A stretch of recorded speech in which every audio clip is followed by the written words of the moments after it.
Hi, I'm Mike Owen. Run a small local computer shop in Eugene, Oregon, and just here to answer a few questions. First one's, why do I support the right to repair? It should be plainly obvious why we support the right to repair. The amount of e-waste that we produce as a nation, as a world, is staggering and unbelievable. There's estimated 50 million tons of e-waste each year, and that number is only projected to go up. We have less and less serviceable components these days. Phones, tablets, laptops, even your televisions, everything's gotten so cheap and commodity, and there's just an absolute lack of user serviceable parts anymore. So we need the right to repair, but beyond that, we also need the ability to repair, and that's something we'll talk about. Why do I think it's important, or why do I think that repair and tinkering are important, is the ability to repair your own hardware, for one, is very, very important. You should be able to fix something that you own. You should be able to own your product. You should not be dependent upon any one company telling you how it can or cannot work. No company should be able to make their product obsolete on you because the hardware still works.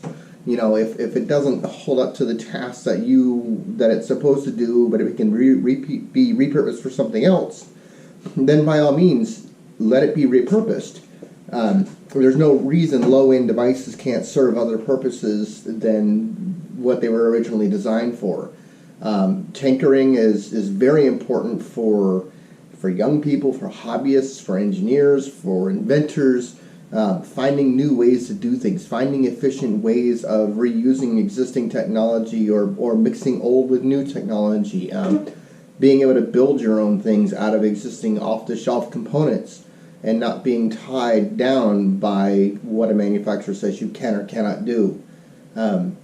Please, our next question is, what are the biggest issues we run into in making repairs? And again, more and more things are proprietary, are glued together, just an absolute nightmare. You can't replace a battery in a phone anymore without specialized tools. You can't quickly remove a battery from a laptop anymore because they're more and more, they're completely, they're not, laptops aren't necessarily glued together, but it's nothing that you have to completely disassemble them to get to something like the battery. And it has gotten ridiculous. The availability of parts, if it's a part that can break, there's a part that should have a replacement. 20 years ago, every IBM computer or every IBM ThinkPad had what was called an FRU. They had field replaceable units on all of their parts. Those FRUs were something you could easily go out and buy or get a replacement for to fix a part that was broken or missing or something else. And unfortunately, that's not the case these days, which kind of leads us into our last question is, what has changed in the repair business the most over the years? And it has been what I've touched on, is that things have gotten proprietary. Things have gotten to the point where you can't get a part for something anymore. Once a machine is gone from the manufacturer, the ability to get spare parts or even swap those parts has become an absolute nightmare. In the case of phones and tablets and mobile devices, everything is glued together. There are no serviceable components. You can't, there are specialty shops, fortunately, that have sprung up that have made repair of some of these issues more reasonable, more affordable, and people do seek out those services. But what I'm seeing with laptops in particular, and even in some new desktops, is laptops are designed in such a way that the screens, when you have an edge-to-edge glass touchscreen, they're glued together. You cannot repair or replace the screen without buying the entire assembly, if you can even buy the assembly.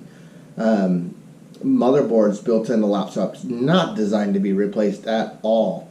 Small components, specialty circuit boards, power buttons, power jacks, things like that, not all serviceable. I've got a case of a Hewlett-Packard laptop where a little $3 PCB with a switch that broke off. Well, HP doesn't sell the part, and they want $400 to send it in and fix it. for a $3 PCB. That's not acceptable in this industry. We should not have to stand up for that, so it's beyond the right to repair, it's the ability to repair. Manufacturers, if they have parts that can break like that and they have part numbers on those parts should be available for a set amount of time from the manufacture date, whether that be 3 years or 5 years.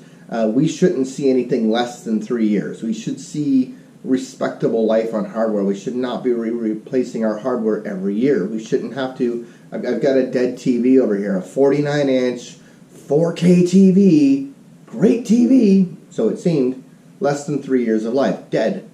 Opening up, nothing obvious. There's no blown capacitors. There's nothing obvious as to what happened, and so now I'm left with the decision of, do I take it to a repair shop and waste the money on a diagnostics to find out it is or isn't worth fixing, versus the cost of replacement these days, because they've gotten so incredibly inexpensive that the cost of labor and parts is no longer worth it.